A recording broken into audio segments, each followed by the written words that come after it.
ஆருத்ரா அப்படிங்கிறது என்னது? எல்லாரும் இந்த வழிபாடு அப்படிங்கிற விஷயத்துல ஈடுபடணுமா?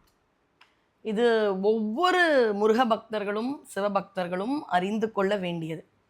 கந்தபுராணத்துல ஸ்டார்ட் பண்றேன். ஏன்னா எதை சொன்னாலும் அதுல ஏதாவது ஒரு எவிடென்ட் ப்ரூஃப் இருக்கணும். கந்தபுராணத்துல சூரபத்மன் சிவபெருமான் கிட்ட கேட்கிற வரமே உன்னை தவிர வேற எந்த சக்தியும் அழிக்கக்கூடாது. ஆனா சூரபத்மனை யாரு வதம் பண்றான்னு வருது. சம்ஹாரம்ன்றது மறுபடியும் சுவாமி அவனை அழிக்கல, சேவலும் மயிலுமா ஆக்கிட்டாருன்றது தான் சூரசம்ஹாரம். ஆனா சம்ஹாரம் யார் பண்றாரு? உன் சக்தியை தவிர யாரும் பண்ணக்கூடாதுன்னு கேட்ட வரம் சிவபெருமான் கிட்ட. ஆனா சூரனை சம்ஹாரம் பண்றது முருகன். அப்ப சிவன் வேறல்ல, முருகன் வேறல்ல. சிவனிலிருந்து வந்த ஜோதி முருகன் அப்படின்னு 2 பேருக்குமே பிறப்பு கிடையாது.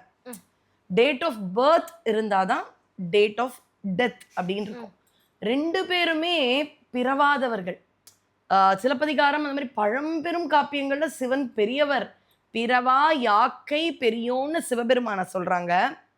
அருணகிரியார் முருகனை பெம்மான் முருகன் பிறவான் இரவான்.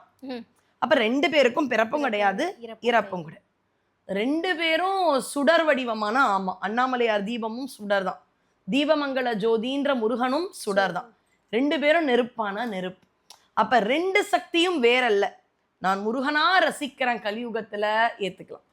என்னத்தான் முருகனா ரசிச்சாலும் சிவபக்தி அப்படின்றதுக்கு சிவன் அடியார் கூட்டமே உண்டு. அதுல கோயில் அப்படின்னாலே சிதம்பரம் தான். சிதம்பரம் அப்படின்னா காஸ்மிக் டான்ஸ்.